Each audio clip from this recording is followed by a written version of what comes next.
On the pathway to wealth, it is an essential proponent to become relentless in our pursuit of success and take massive action in all that we do. Alex Hormozy often says action alleviates anxiety. We often prefer for the perfect conditions to be met in order to start. We fear rejection, insecure by our imperfections, thinking things will just come to us. But the world doesn't work in this way whatsoever. In the Bible, Jesus says in Matthew 9:37, "The harvest is plentiful, but the workers are few."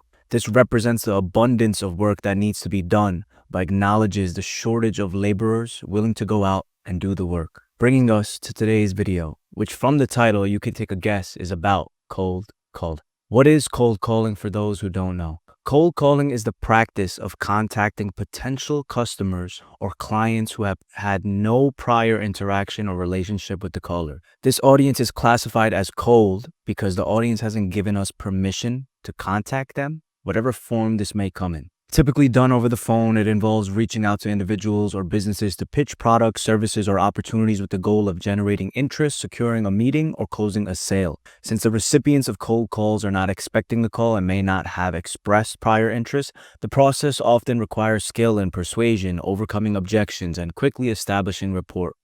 Cold calling is a common sales technique in industries that require business-to-business services or business-to-consumer services. However, cold outreach through calling has evolved to many more mediums now that the internet exists. Another one of my favorite quotes is by Dan Pena, where he said, "You are 2,000 cold calls away from being wealthy." Like I've said in a previous video, volume times consistency equals results. I bring this up to remind you all that cold calling is still a timeless strategy, even in today's standards, to acquire clients. It allows the opportunity for us to potentially skip all the marketing and get right in contact with a potential buyer and develop a one-to-one relationship. We can build rapport through actual conversation and through digital nurturing, which requires time. Sometimes our marketing efforts don't even get the chance to reach a person in need due to how competitive the field is for attention. Not many are willing to make 100 calls every day and spend the time with people to try to spark a relationship. You might be under the bias that this is an old strategy and that we've grown past this, but some of the best clients you will ever get is through this methodology, especially when coupled with all the new technology we have nowadays, like CRMs and data research systems to find and manage these new content. You might also believe volume is a huge contributor to probability of results from these cold calls, which is partially true, but the quality of the outreach, research, and personalization is just as important in converting calls into leads. While our goal is closing sales, cold calling is more than just that. It provides an opportunity to build relationships, set up future meetings, and gather information, rather. So you might be wondering now, how does one even properly prepare to have such a conversation on the fly with a stranger they know so little about? And to be honest, it's just a matter of preparation and experience. This is where script and framework come in. Having a thorough understanding of your business's vision, services, and client sequence allows for you to develop a script which ensures that you stay focused, cover key points, and present your value proposition clearly.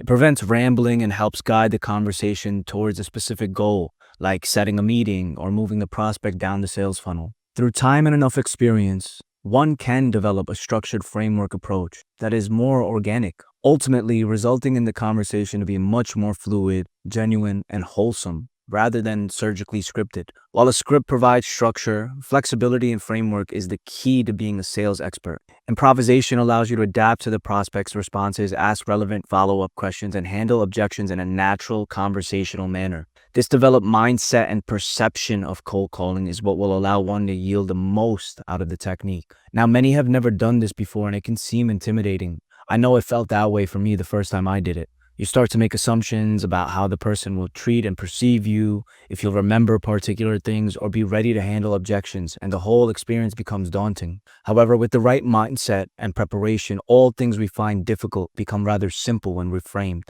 Mental preparation, understanding the psychological aspects of communication, and gathering the right information about your prospect is what will mitigate your assumed pains of starting to cold call. Mindset and preparation, which brings us to actionable steps to prepare yourself. Read books on the subject. Copy hack other scripts from those that are well-versed. Practice with a friend working in various circumstances and character types. This will allow you to gauge what you are good or bad at to find feedback and make corrections in your approach. So when you are tested with real-time experiences, you'll have been prepared. A bulletproof mindset can only be forged in the fire, so immerse yourself. Make it inevitable to develop this winning mindset. Become the person through trials that makes it easy to speak to anyone. Then you will be ready to begin calling. Cold call script breakdown. Introduction. All right, so let's dive into this now, the part we've been waiting for. You picked up the phone, dialed the number, and now it's game time. The first thing you want to do is break the ice and respect their time. So you're going to start with something like this. This is all assuming you're being directly connected with the person you need to speak with, typically the decision maker. This script and framework can change depending on who you're speaking with, but the sign still holds when speaking with the person in charge. Hi, prospect's name. This is your name from your company. I know you're busy, so I'll keep this quick. Do you have 30 seconds to chat? Explanation. Notice how I'm giving them the option to speak or not. People appreciate when you acknowledge your time is valuable. The magic here is in that phrase, I'll keep it quick. It builds curiosity and makes them more likely to give you a moment. You're already setting the stage that you respect them and that you're not here to waste time. Transition into the hook. Now that you've got their attention, it's time to create some relevance. You need to connect what you do to a problem they're likely facing, and this is where research pays off. Check this out. Script. I've been researching companies like yours in industry/area, and I noticed that many are common pain point or challenge. I'm curious if this is something you've experienced. Explanation. See how I didn't just jump into what I'm offering? Instead, I'm starting with a pain point or challenge that I already know is likely on their mind. By personalizing this and using a question, I'm triggering them to think, yeah, that's something we're struggling with. You're showing empathy and prospects respond to that. Transition into building value. All right, now that they've admitted they have a challenge, it's time to step up and position yourself as the solution. And here's the key. You're not pitching yet. You're just building credibility by showing results you've gotten for others. Here's how to do it. Script. At your company, we specialize in solving exactly that. For example, we helped relevant client reduce pain point by X% or specific result in short time frame. I'd love to see if we could do something similar for you. Explanation. This part is crucial because now you're positioning yourself as the expert. You're not bragging, you're simply stating facts about how you've helped someone else solve the exact problem they're dealing with. That builds authority and makes them think if it worked for them, it might work for me. That's where the hook sinks in. Transition into qualification. Now, before you get too far ahead, you want to qualify the prospect. You need to know if they're even focusing on what you're offering, but you don't want to come across as pushy. Here's a smooth way to check in. Script. Just so I don't waste your time, are you currently focused on improving a specific area related to your offer? If not, what would you say is your top priority right now? Explanation. The power here is in that phrase, just so I don't waste your time. It's disarming and it tells them you're not here to push an agenda if they're not interested. You're also opening the door for them to share what's most important to them, which means you might uncover an even bigger opportunity you can help with. Transition into objection handling. Now let's be real. This is the part where a lot of beginners freeze up. Objections are inevitable, but here's the trick. Instead of getting defensive, lean into empathy. When they hit you with something like, we're not interested, you say this, I completely understand. A lot of companies I speak with feel the same way at first. Out of curiosity, what's holding you back from exploring this further? Is it timing, budget, or something else? Explanation. What I'm doing here is acknowledging the hesitation. You're not trying to bulldoze through their objection. You're asking them a question that gives them space to explain. This helps them feel heard and also brings the real issue to the surface. Once they tell you what's holding them back, you can handle it head on. Transition into call to action. All right, if the conversation has gone well so far, this is where you want to secure the next step. You want to make it easy for them to say yes without overloading them. So suggest something simple like this. Look, I don't want to take up more of your time right now. How about we schedule a quick 10-minute call later this week where we can dive into this a little bit more? How's this day and time? Explanation. Notice how I keep it light and easy. A 10-minute call sounds like a small commitment, but it gives you the chance to get more time with them down the road.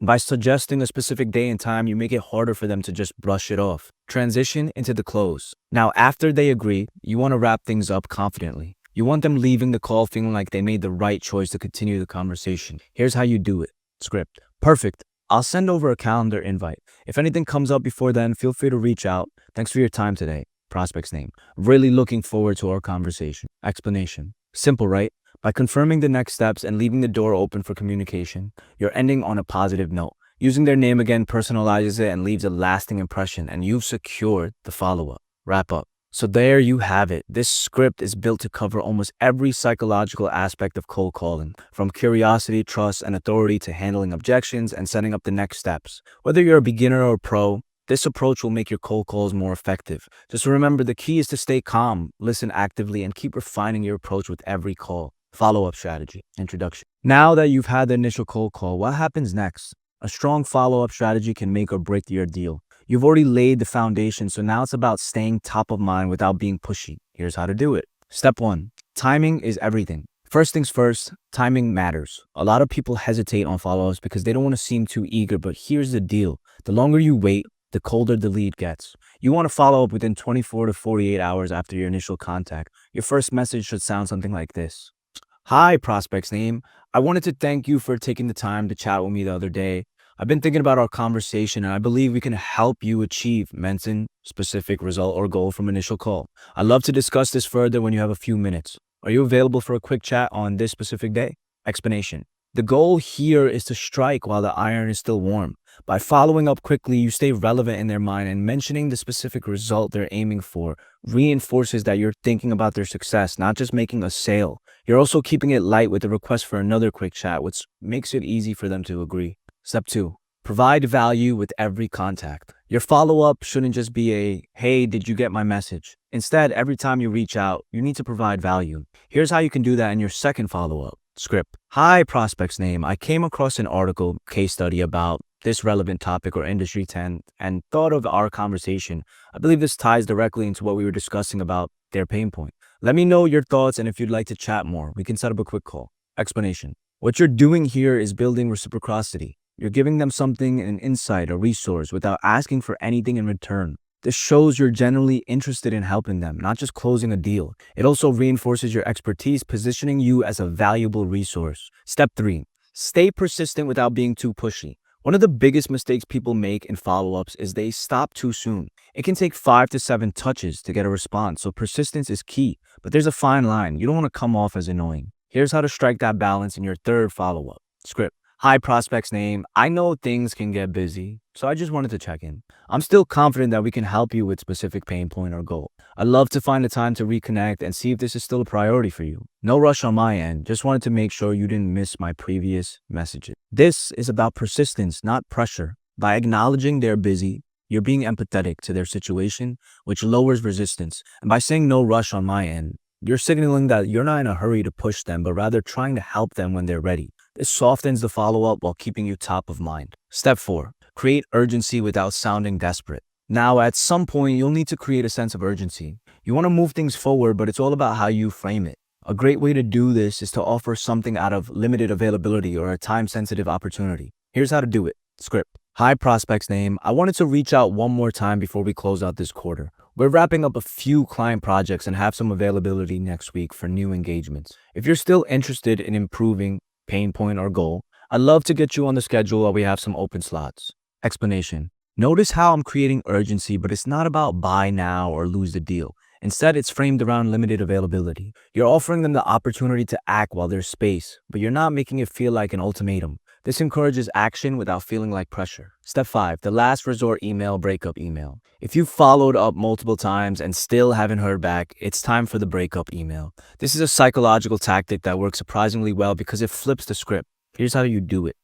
Hi, prospect's name. I haven't heard back from you, so I'm going to assume this isn't a priority for you right now. If things change and you want to revisit this conversation, feel free to reach out anytime. Best of luck with their company moving forward. Explanation. This is a powerful psychological play. By signaling that you're ready to walk away, you take away the pressure entirely. It creates a bit of scarcity, like they're about to miss out on the opportunity, and many times this will get them to respond. At the very least, it gives you closure, so you're not endlessly chasing a lead that's going cold. Wrap up. So let's recap. A solid follow-up strategy is built around timing, value, persistence, urgency, and knowing when to walk away.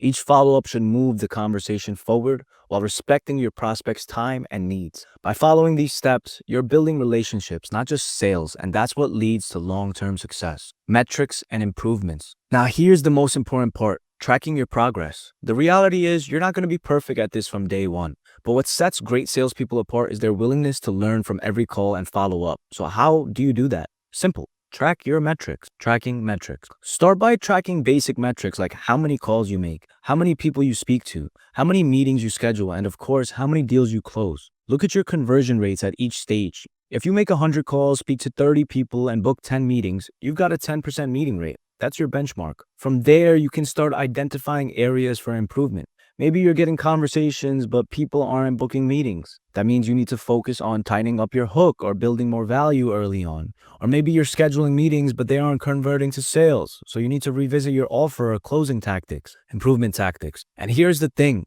don't be afraid to experiment. Try different opening lines, test different follow-up approaches, or adjust the urgency in your messaging. Keep refining your process based on the feedback you're getting from your prospects. You can also record your calls if it's illegal in your area and listen back to see where you might improve. Feedback is a powerful tool. At the end of the day, the best script and the best strategy mean nothing if you don't take action. You've got the blueprint now, from the cold call to the follow-up, but you have to pick up the phone and put it into practice. Start making calls, track your metrics, and constantly refine your approach based on what's working and what's not. The difference between being average and being exceptional in sales is all about consistency and persistence. Most people give up after the first follow-up, but not you. You're going to stick with it, keep improving, and keep pushing forward. Trust the process, track your results, and you'll see the success start to build. So take the script, make it your own, and start dialing. The more you do it, the better you'll get. Now go make those calls, and I'll see you in the next video.